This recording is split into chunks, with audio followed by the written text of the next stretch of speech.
Hello, everyone. I am here with my friend Donna, and it is such an honor to be able to introduce her to you. She does really, really cool things around PR and book marketing, and there's so many different things that we're going to get to talk about today, but it all centers around the story at the heart of the business. So, welcome, Donna. Thank you. Oh, you didn't freeze, did you? There we go. I blinked. I'm back. Always exciting. When we're going live, something's bound to happen, right? So I would love to hear more about what you are doing now and how you got there, where you started from. Okay. Well, I'll start with where I started. Okay. I worked in law firms for 27 years. And I did like a zillion things over the course of the 27 years that I worked in three different like major global law firms. But when my last job there was I was a project manager on the finance side and on the um, um, PR side, the marketing side, and I would um, roll out these big financial applications. And we rolled out our first CRM when I worked there. This was like late 90s. And, these were my babies. I had these big, giant projects that we had to roll out globally to 16 offices all around the world. And this is before the internet. This is before social media or anything like that. It was like literally getting on a plane and going to Paris and teaching people in another language how to do billing. Wow. So I've been doing this stuff for a long time.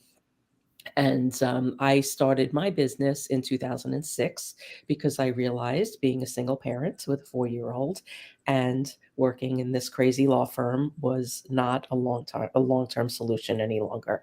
So in 2006, when nobody had virtual businesses, I left my very secure job and started a virtual business. And everybody thought I was out of my mind. But, like one thing led to another. I started as a virtual assistant because I found a woman who was a virtual assistant in Florida, and she became like what I just hinged on. I was like, if she could do it, I could do it. If she could do it, I could do it. And I did everything. I mean, I organized a Chinese themed bat mitzvah. I organized closets. Somebody was paying me $75 an hour to put footers on documents, but there was no real like job description for a virtual assistant at the time. And nobody really knew what we were. So I did whatever I needed to do to keep the lights on.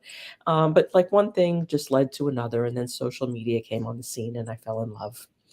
And then I had a client that needed PR. So I brought that in. I learned how to do SEO. I learned how to build content. I learned how to grow blogs. I learned all of these different things. And over the years, I slowly built an agency. And about a year ago, I just dismantled it because I didn't want to work so hard anymore. I didn't want to, I mean, after a health issue, sending a child off to college in the middle of COVID, and various and other, sundry things that happened, I just wanted an easier way of making a living, an easier way of living, like many of us do.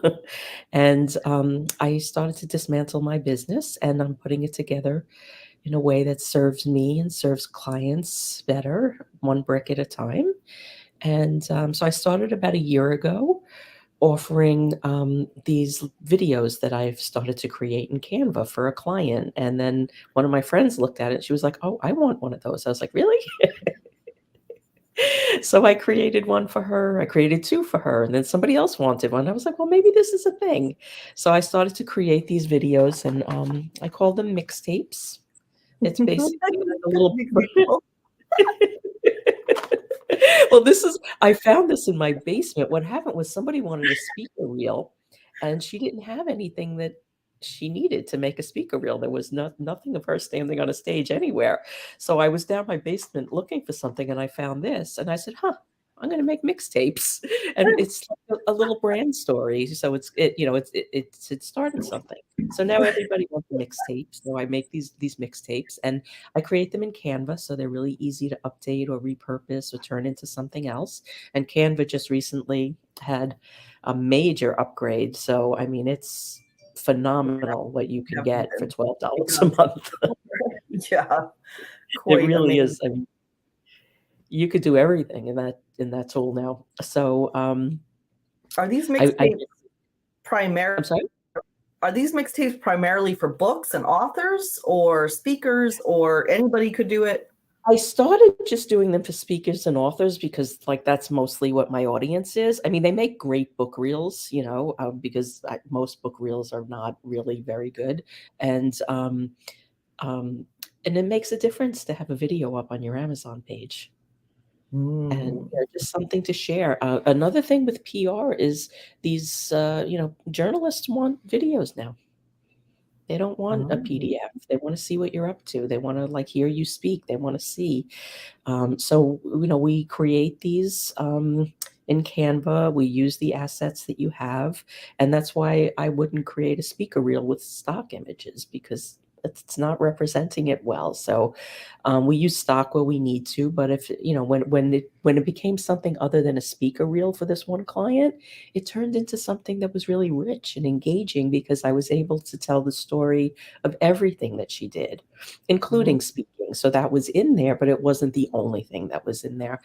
And so now what I'm doing is I'm changing my website so they're all mixtapes, and then I'll have use purposes for them. But I've had one client that had she had a course that was kind of hard to talk about, and it wasn't an easy sell because it's about um, keeping from bringing your trauma into your business. Mm. And she was constantly having to have that conversation over and over again, so it was hard to sell, and it was hard for people to understand what it was and why they needed it because they didn't have any trauma. Of course not. No. So we took her sales page and we turned it into a 7-minute video. She sold out her course. Did she post the video? Was that like around social media or on her sales page? It's on her sales page, it's on her website, she shared it in social, and then if somebody reached out to her, before she would get on the phone with them, she'd send them the video. And Mm. often after that, they either wanted it or they didn't want it, but it didn't result in a phone call. Yeah, so it saves a lot of time too. Yeah.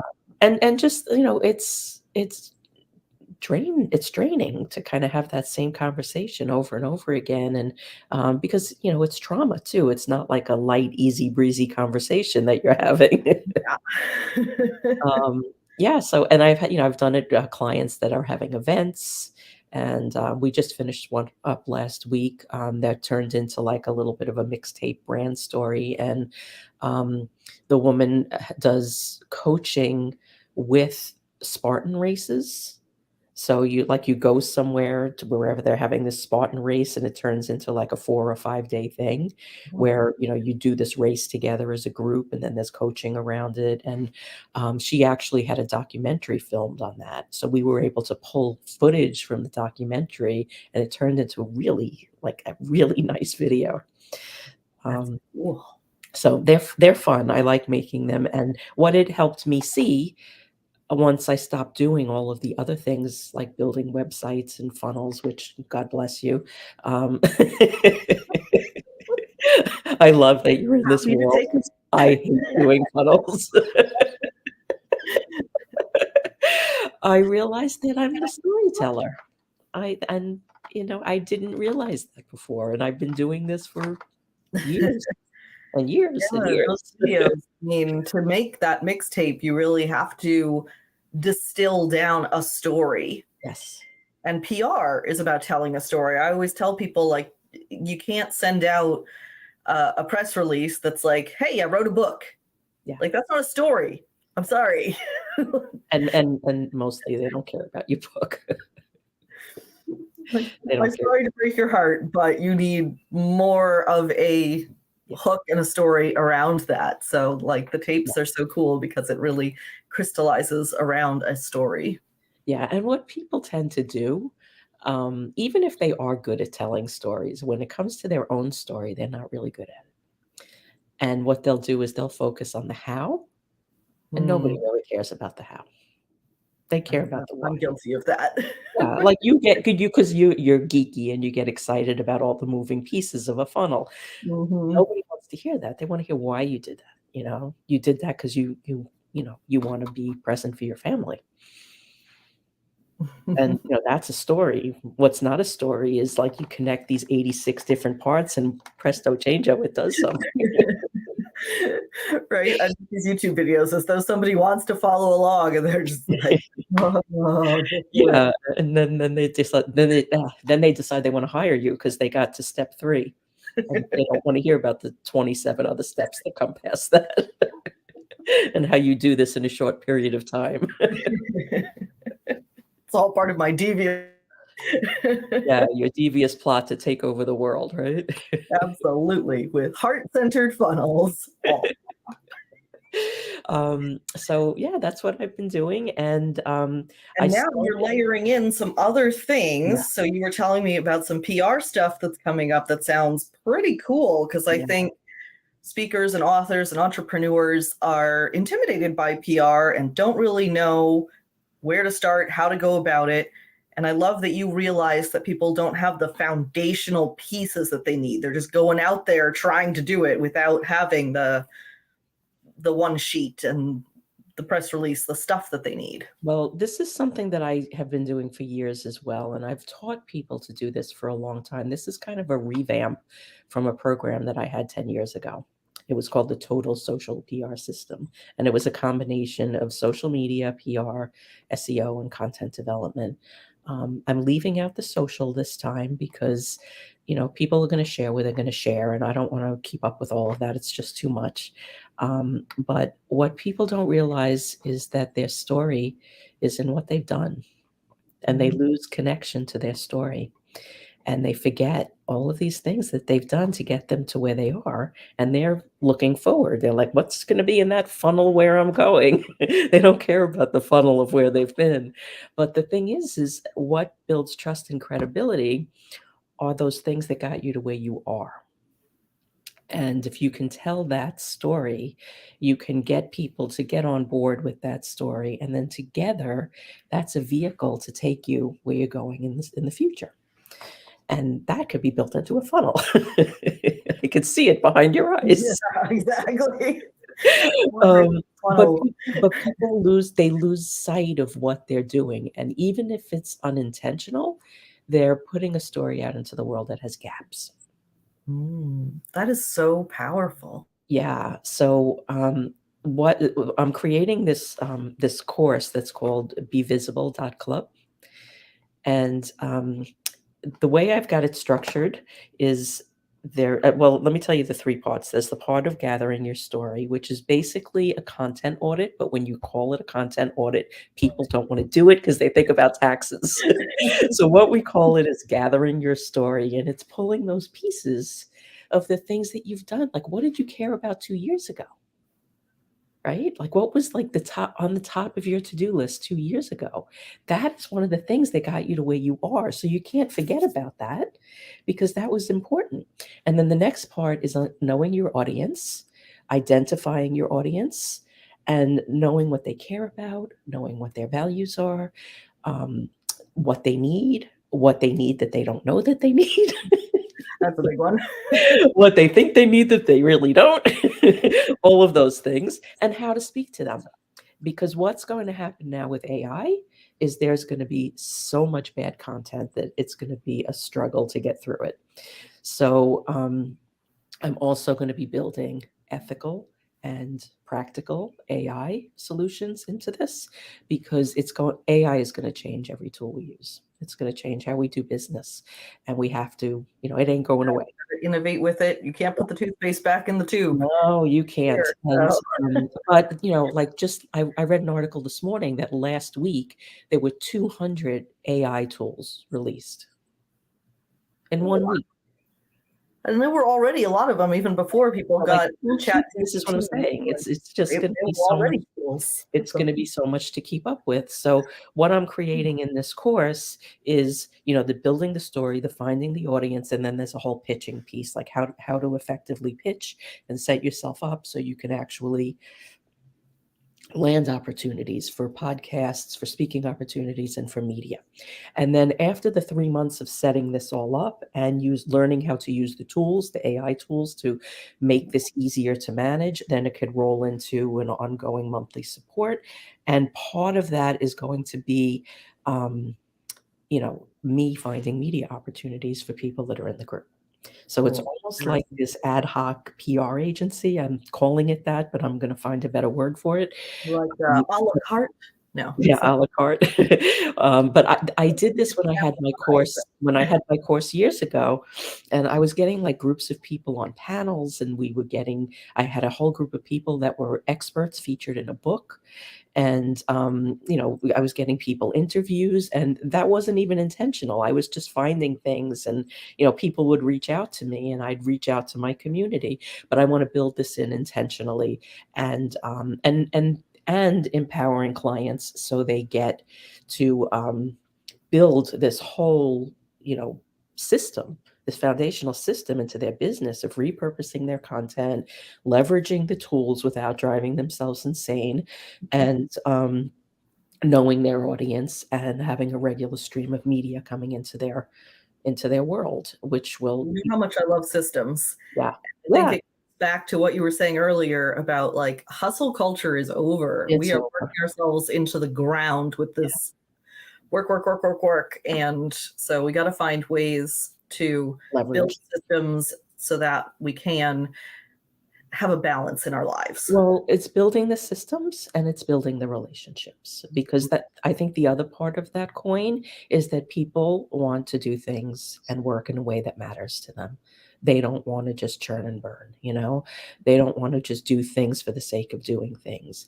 And the only way you're going to be heard online is either by spending a ton of money on ads, which you have no control over, or by finding the people that you want to connect with and building relationships with them. And work is going to be done through community. And, we're all going to have to find where our people are. And that's what this is. And these were all the things that I've done for years, and the tools that are coming out now are making it more sustainable to teach other people how to do this properly. So a question comes into my mind.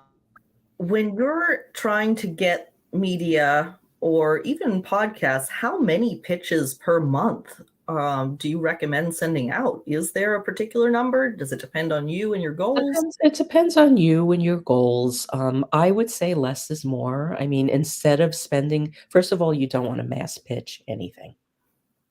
Second of all, you want to, take the time to explore the shows that would be a good fit for you, and you would be a good fit for them. Because one of the things that happens with any kind of PR, and podcasting is PR, is that people view it as free advertising. But it's not free advertising. It's a warm introduction to an audience that Mm. trusts the host. So that's invaluable. Because now this host, I mean, even if there are 100 people listening, that's 100 people that are your ideal audience. And, if we're talking small micro businesses like we have, how many clients do you need? If you could do that once a month and speak to 100 people and be introduced to them by somebody who they already trust, that's 1,200 people a year that you could speak to with not very much effort on your part. And that all just grows, right? And particularly with podcasts and online media, it's something that could be shared over and over and over again. And then we go into the content repurposing piece. So that can be, with AI, you can turn a podcast into a blog, you can turn it into a course, you can turn it into a series, you can turn it into a starting point of, because what if you have a half an hour to talk on a podcast, you're sharing this much about what you know. So that could be the opening topic. And then you can come up with 12 blog posts or videos or whatever that go deeper into the topic. And you can, but you're inviting these people that were listening to the podcast to come learn more. And there's just so You much say that you're funneling them? they can be funneled. They can absolutely be funneled. Into the podcast interview over to whatever you're doing? Yes, they can be funneled. They can absolutely be funneled. And there's just so much that you could do. And with AI, like one of the things about AI is the content that it's pulling from is dated. But if Mm. you're using it to repurpose your own content, you know your own content. Oh, this is I hope. very dated. I wrote I hope. that. But I mean, you can just put something in there and have it summarize what's already there. So it's not potentially pulling outdated information or something that might not be true from the random world of the internet, because that never happens, right? Everything on the internet, it must be true. I know. Lincoln, I saw something, I saw a Lincoln quote on there that said it's all true. Oh my gosh, people are so Uh, clever. and there's one other thing that I'm doing that I'm really excited about. Ooh. So on February 16th or 17th, February 17th, I woke up thinking, okay, so this Forbes 50 over 50 thing, they're all people that everybody knows. I'm over 50. I said, what about all the people over 50 that are doing incredible things nobody knows about? I said, I'm going to make a Mhm. list. So I sat down, and in 15 minutes, I came up with 50 names of people that I know personally that are doing incredible things, and more people need to know about them. And then I went to my go-to. I started doing keyword research to figure out what people are talking about.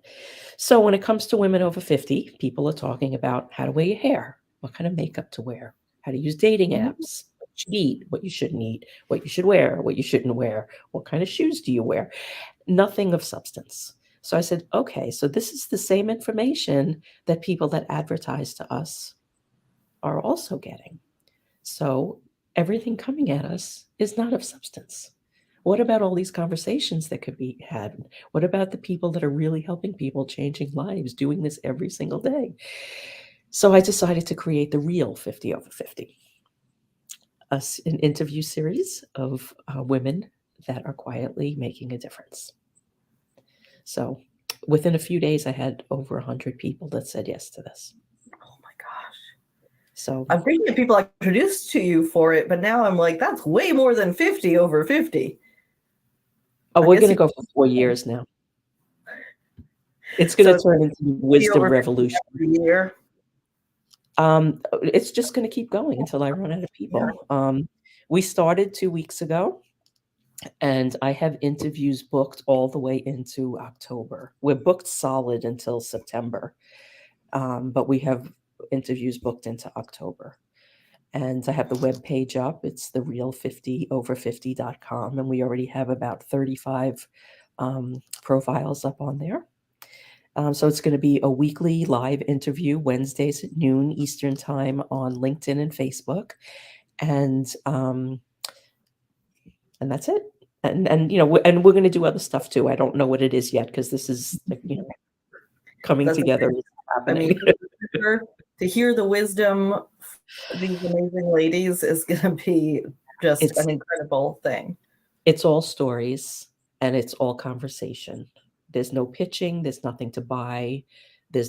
I made it really clear that this is only about sharing who you are, why you do it, the impact that you're making. So it's not going to be, any links or anything like that. It's just about, sharing, sharing what we do and why and how things change when you're 50, because it does. I'm going to be 59 soon.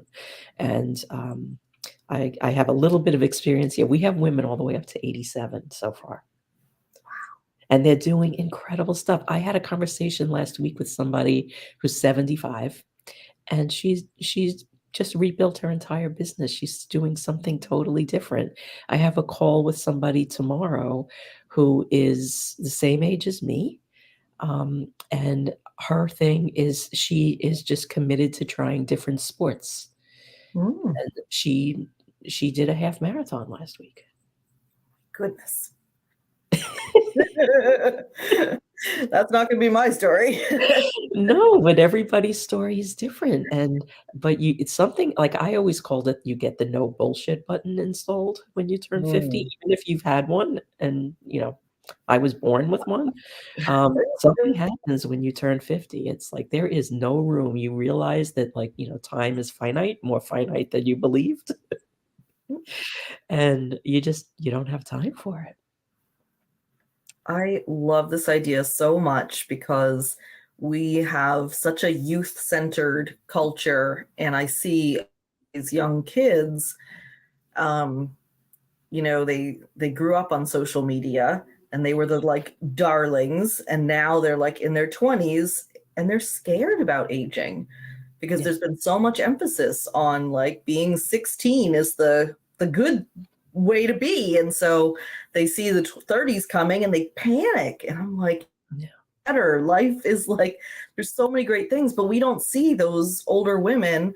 We only see them as like a mom on a sitcom, not doing these great things in the world. So I'm so excited that you're going to showcase those things. Yeah, tune in. I mean, they're really, I mean, some incredible women. Unfortunately, last week we had our first like real interview because the first week was um, a kickoff, and then my friend interviewed me, and then we had our first interview last week, and the interview's at noon, and at 11:30 in the morning, her dog died. Oh, So I couldn't even get somebody to fill in, and I had to interview myself oh no. because it was like 20 minutes. Oh But gosh. we have a whole list of people, they're all up on the website. They're not all up on the website, I'm still waiting for people to send me their information, but, over the weekend, I kind of went through to see who I'm like, who said yes but hasn't sent in their information yet, and there were 60 people, and we already have 35 up there. Goodness. And then I have about 40 or 50 I haven't even invited yet, and then everybody just says, "Well, I have somebody for you, and I have somebody for you." Yeah, But, exactly. like, once we get in the groove, we'll start doing, like, panels and, pulling together people that are doing certain things. I mean, I know, like, off the top of my head that there are at least 5 people that are, like, just incredibly talented trauma healers, Mm. which there's not enough of them to go around. Uh, One of my friends just did a summit about trauma healing and brought in a bunch of experts. And I have another friend who is a coach and healer who just came out with a book that's like Mhm, massive. It's called Healing Your Map because your mhm, brain is like a map that you can navigate. And it's just, mhm. I have it somewhere around here. I gotta look that up. Amazing work. Yeah, And it is, and, um, yeah, there's some incredible women. Some of them have been, my friends, clients, mentors, healers, over the years, and some I don't know. But I'm getting to know them, and, yeah, we'll create some community around this and do stuff together. I just don't know what that exactly looks like yet. it'll give me something to look forward to. I'm Yeah. scared to turn 41 next month. I'll be like, when Oh. I'm 50, I can join the club. You can. Well, I have a couple of people that were upset that they couldn't join, but I'm sticking to the rule because, once you start bending that rule, it's all over. And Um, plenty of people you yeah, need but to be but reaching we're for. gonna that's what we're gonna do. We're gonna have birthday celebrations to welcome them into the fold. That's awesome. So that's what I'm up to. Oh, so many good things going on. Oh my gosh. Okay, Yeah. so 50 over 50 has its own website. Say that one again. It's, the real 50over50.com. Thereal50over50.com. And then you've got Cravata Media Group Mhm. is all of Every your it's all under there. You can get to the 50 stuff. over 50 there too. Okay. Yeah, everything is there, and, the new course isn't up there yet, it'll probably be up in a day or 2 because 'cause I'm still building stuff out, but, the mixtapes are up there, the 50 over 50 is up there, all the other stuff is up there, and, I'm just really excited, it feels really good to kind of, um, rebuild things on my own terms and terms that help other people too, it just feels good all around, feels And really it's really good. inspiring too to know that you don't have to get stuck in what you're doing. If it's not serving you, just like burn it to the ground, start over. Yeah, and when I decided to do that, I was in the process of, like, offboarding clients and onboarding. I had 3 clients that were waiting to come on board, and it was a significant amount of money and people I wanted to work with. And, like, every bit of me was like, "You don't wanna do this, just say no." Oh, that's hard. And financially, it was not a good year, but, it was like when I left the law firm, if I was gonna try and do 2 things at once, wasn't really gonna work. Yeah, that takes some real bravery. Well, you know, it's you wanna be happy. You wanna, Follow your heart. follow your heart. And then, like, just back to the title of what this interview was supposed to be about was your story is the heart of your business. It really is. And when you put all of those pieces together, you see yourself in a totally different way, and other people see you differently too. Because it's such a